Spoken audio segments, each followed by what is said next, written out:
안녕하세요. 천양이님의 마음의 수수밭 한번 들어가 볼게요. 마음의 수수밭이잖아요. 실제 수수밭이라고 하는 그 공간이기보다는 마음속에 수수밭이 있다. 이 느낌인 것 같아요. 그러면 수수밭이 어떤 이미지인가 이런 것들을 우리가 좀 알고는 있어야 되잖아요. 그죠? 그래야지 전체적인 느낌도 알 수 있는데 사실 우리가 막 수수밭을 많이 아는 건 아닌데, 그지? 수수밭은 일단 막 갈대밭처럼 굉장히 키가 큰, 그러한 풀들이 무더기로 자라나 있는 곳이죠. 그러면서 걔네들이 바람에 막 이렇게 불면요, 후두둑 후두둑 이런 소리가 굉장히 크게 나요. 그러니까 여기에서 우리가 보통 이제 문학작품에서 수수밭을 얘기할 때에는 그렇게 뭐 밝고 아름다운 이미지라기보다는 어떤 마음의 갈등, 어떤 좀 힘들고 좀 이렇게 번잡한 그러한 마음의 상태나 그런 어떤 그 전체적인 분위기를 보여줄 때 수수밭을 얘기한다. 이렇게 생각하시면 됩니다. 그러면 내용 들어가 볼게요. 마음이 또 수수밭을 지난다. 또래요. 또.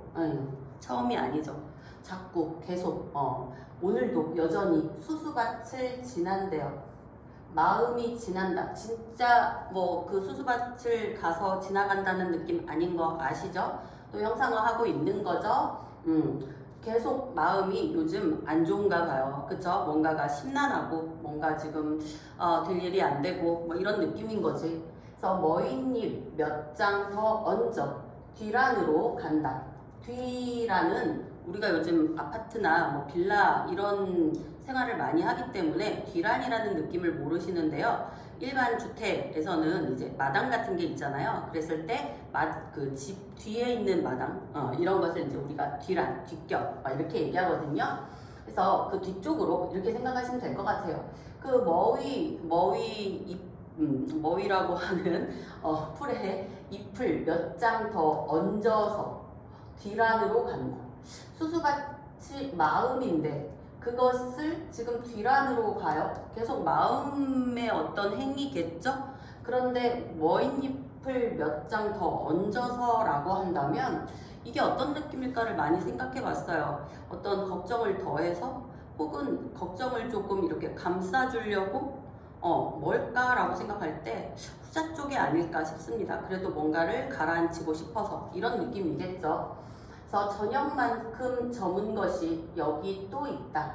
여기도 저녁이라고 하는 지금 시간적 배경이 나오고 있네요. 근데 이 저녁이라는 이 시어의 느낌은 또 어둡죠. 그리고 이제 햇님이 사라지고 뭔가 이제 가라앉는 그런 느낌이기 때문에 이 전반부에서 나오는 시어들은 대부분 좀 하강의 이미지를 보이고 있습니다. 그래서 저녁만큼 저물었다 라고 표현하고 있잖아요. 그래서 하강의 이미지가 보이고 있고요. 하강의 이미지는 어때요? 쓸쓸하고 우울하고 불안하고 좌절. 그래서 여기 또 있다. 또를 굉장히 사랑하시네요. 저녁만큼 저문 것이 여기 또 있어. 계속 불안하고 뭔가가 안 좋은 상황이 계속 이어지고 있고 지금 이분은 자기 자신에 대해서 굉장히 뭔가 안정을 이렇게 구하지 못하고 좀 이렇게 힘들어하는 그러한 상황임을 우리가 알 수 있겠죠. 개밥바라기 별이 들어보셨습니까? 이런 별. 이 아이는 금성을 얘기해요. 금성은 그 해가 질 때 제일 먼저 뜨는 별이 금성이라고 하잖아요. 그래서 우리나라 말로 이제 그 강아지가 이제 저녁밥을 달라고 하는 시간이다. 이런 느낌에서 이름 참 이쁘게 졌죠? 개밥바라기 별이라고 한대요. 그래서 그 개밥바라기 별이 그러니까 계속 저녁 내 눈보다 먼저 땅을 들여다본다. 하늘의 별이 내 눈보다 먼저 땅을 들여다본대요. 이 느낌은 지금 전체적으로 애자네요. 그쵸? 그러니까 땅이라고 하는 것 여전히 하강의 이미지를 이어가고 있는 거예요. 이러고 있는 거죠. 그죠? 이러고 있고 우리가 뭔가 기분이 좋을 때는 이렇게 되나 봐요. 근데 안 좋을 때는 이렇게 된다는 그런 느낌으로 다가가면 될 것 같아요. 그래서 세상을 내려놓고는 길 한쪽도 볼 수 없다. 세상을 내려놓고는 뭔가를 포기하고는 좌절을 갖고서는 뭐 이런 느낌이죠. 그래서 희망이 없이는 이렇게 생각하면 더 좋겠다. 그죠? 그래서 길 한쪽도 이 세상에 어느 한 곳도 제대로 바라볼 수가 없다. 이건 거죠. 그러니까 뭔가 이게 뭐 씌어서 잘 다 부정적으로만 볼 수도 있다라는 거고 판단을 제대로 하지도 못한다는 얘기고 뭐 이런 느낌이죠. 그래서 논뚝길 넘어 길 끝에는 보리밭이 있고 보릿고개를 넘은 세월이 있다. 논뚝길 넘어 길 끝, 길 한쪽도 볼 수 없는 상황인데 지금 그 상황 속에는 지금 여기는 전체적으로 다 형상화되어 있는 거지 진짜로 이 사람이 뭐 논뚝길을 간다 이런 느낌은 아니잖아요. 그죠? 마음이잖아요. 그래서 마음. 그래서 논뚝길 넘어 또 그 길 끝에는 보리밭이 있고요. 그 보리밭은 하나의 보릿고개를 상징하고 있어요. 보릿고개가 뭔지 아시죠? 우리가 정말 못 살던 시절에 쌀을 거의 다 이제 가을에 추수한 거 거의 다 먹었고 먹을 게 더 이상 없는데 보리는 아직도 나지 않았고 그래서 보리를 수확할 때까지 굶어 죽는 분들이 되게 많았대요. 그때를 보리를 이제 수확하는 시기까지 가는 게 너무 가기 어렵다 해서 고개라는 표현을 쓴 거예요. 그래서 보릿고개라고 얘기하면 정말 가장 힘들고 가장 이겨내기 어려운 그러한 시기를 보릿고개라고 하는 거죠. 그래서 그렇게 보릿고개를 넘은 세월이 있다. 지금까지 열심히 잘 살아오셨네요. 힘들고 어려워도 넘고 또 넘고 그렇지만 아직도 해결된 건 다 해결되지 않았고 뭐 이런 느낌인 것 같지. 그래서 바람은 자꾸 등짝을 때리고 바람이 어떻게 때리겠습니까? 약간 약간이 아니지 의인화 시켜서 내 등짝을 화자의 등짝을 때린대요. 여기서 때린다는 느낌은 어떤 치열업의 느낌이 아니죠. 아유 왜 이렇게 못 가? 빨리 가! 뭐 이런 느낌? 좀 화를 내면서 꾸짖는 이런 느낌으로 봐야 될 것 같아요. 그래서 때리고 절골의 그림자는 암처럼 깊다. 절골이 뭘까 생각했는데 뭐 깊은 골짜기 이 정도일 것 같고요. 뭐 절이 있는 골짜기일까 뭐 이런 생각도 해봤는데 여튼 골짜기의 그림자는 골짜기 자체도 지금 굉장히 후미지고 막 어둡잖아요. 거기에 있는 그림자는 정말 새카만 거 아니겠어요? 그 그림자는 암처럼 지교 쓰이면서 이 암은 병이 걸리는 캔서? 그 암을 얘기하겠죠. 바위를 얘기할 리는 없을 것 같고 그래서 암처럼 깊다. 굉장히 아프고 힘든가 봐요. 정말 앞이 깜깜한 것 같아요. 이분은 지금 화자는. 그래서 나는 몇 번 머리를 흔들고 산속의 산. 몇 번 머리를 흔들었대요. 왜 흔들지? 언제 흔들어요? 아니야. 그만! 이런 느낌이죠.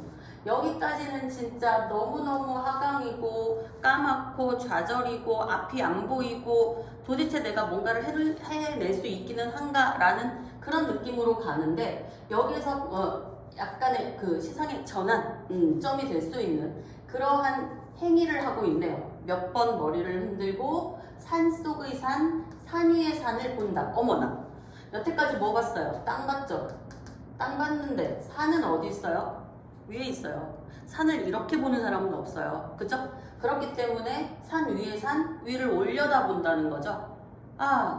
이제 그만. 이제 그만 좌절은. 이제 한번 해보는 거야. 이런 느낌이지 않아요? 그죠? 산은 올려다 보아야 한다는 걸 이제야 알았다. 사실 이분은 이럴 때마다 이런 생각을 하지 않겠어요? 하지만 어떤 깨달음을 얻게 되는 거죠. 지금 극복하려는, 그치? 극복하려는. 저기 저 하늘의 자리는 싱싱하게 푸르다. 시각적 심상 나오면서 싱싱하기까지 하대요. 그러니까 지금 일종의 이제 형상화가 들어가고 있는 건데 하늘이라고 하는 건 푸르고 늘 언제나 막 이렇게 뭐라고 해야 되죠? 그 잘 익은 것 같은 그리고 상큼한 것 같은 그런 느낌을 하긴 뭐 구름기구름은 그러지 않지만 지금 이때는 맑은 하늘인가 봐요. 그래서 싱싱하게 푸르다. 푸른 것들이 어깨를 툭 친다. 아까 등짝을 때리던 건 바람이었는데 그 바람은 뭔가 좀 꾸중하고 막 뭔가 칙칙질하는 그런 느낌이었는데 여기서는 어깨를 툭 친다? 어깨빵은 아닌 것 같고요. 으이그, 해보자 이런 느낌, 그지? 올라가라고 그러네요. 할 수 있어, 해봐 이런 느낌. 그래야 한다고. 아이고 이건 좀 너무 강요 아닌가? 그래서 나를 부추기는 솔바람 속에서, 바람은 바람이지만 이 바람과 이 바람은 느낌이 다르네요. 솔바람은 푸른 바람이죠, 그죠? 그래서 속에서 내 막막함도 올라간다. 오호. 내 막막함은 땅에 거의 붙어 있었는데 그게 지금 이 하늘로 올라가고 있대요. 막막함이 올라가고 있다는 건 빠이빠이 하는 거 아니겠어요? 그죠? 그러면서 막막함은 사라지고 거기에 어떤 희망이 차오르는 이런 느낌이죠. 그래서 번쩍 제정신이 든다. 그래, 내가 이러고 있을 때가 아니야. 일어나. 뭐 이런 느낌. 정신이 들 때마다 우짖는 내 속의 목탁새들. 이렇게 정신이 들 때마다 내 마음 안에서는 울부짖는데요. 우짖는 내 마음 속에 목탁새. 목탁새는 진짜로 그런 새가 있는 게 아니고 목탁처럼 막 소리를 멍게 띵띵띵 이렇게, 아니 띵띵띵이 아니지, 똑똑똑 이렇게 어떤 마음의 평화를 주는 그런 느낌일 수도 있고, 혹은 정신 차려 이런 느낌일 수도 있고. 그래서 내 속의 목탁새들, 나를 깨운다. 정신 차려, 일어나 이런 느낌인가 보네. 깨운다니까. 이 세상에 없는 길을 만들 수가 없다. 이 세상에 없는 길을 만들 수가 없다. 그런 말 들어보셨어요? 무에서 유를 창조한다 라는 말은 있을 수 없다. 어떻게 아무것도 없는 거에서 있는 거를 만들어낸단 말인가? 이건 어불성설이다. 이렇게 얘기를 하죠. 그러니까 새로운 어떤 창의력, 창조, 이거는 유에서 새로운 유를 만들어내는 것이다. 이렇게 표현하는 분들 있으시잖아요. 요 느낌인 것 같아요. 이 세상에 아예 없던 길을 어떻게 만들어내? 그건 불가능해. 그렇다면 있는 길을 내가 제대로 한번 가보든가 거기를 개척해보든가 이러는 건 어떨까? 이게 맞는 것 같아. 이런 느낌이죠. 그래서 지금 있는 길이지만 굉장히 험난한 길인 것 같아요. 산 옆구리를 끼고 절벽을 오르니 길은 길인데 험난한 길이죠. 하지만 내가 넘고 나면 뭔가 정상이 나오겠죠. 그죠? 그래 오르니 천불산이 몸속에 들어와 앉는다. 천불산, 1000개의 불상이 있는 산이야? 그러니까 어떤 뭐 부처님의 마음? 뭐 이런 느낌 아니겠어요? 그죠? 모든 것을 뭐 해탈까지는 아니더라도 뭔가 이제 내 마음속에 갈등이나 고민이나 이러한 것들이 해소되는 그러한 느낌을 보여주고 있는 거죠. 그래서 그것이 내 몸속에 들어와서 앉는다. 그리하여 내 마음속 수수밭이 환해진다. 그 어둡고 음산하고 시끄러운 소리만 나던 그 내 마음속에 어떤 갈등이나 힘들었던 수수밭과 같던 그 마음이 환해지고 있대요. 갈등이 해소되면서 마무리가 되고 있네요. 사실 현대시라고 하는 게 쉬운 건 굉장히 이제 감사하게도 쉽게 다가갈 수 있는 시들이 있는데 사실 고전보다도 훨씬 어려울 수 있는 게 현대시거든요. 그래서 시간 날 때마다 많이 접해보시는 게 가장 그 시험을 보는데 도움이 되는 방법이라고 봅니다. 감사합니다.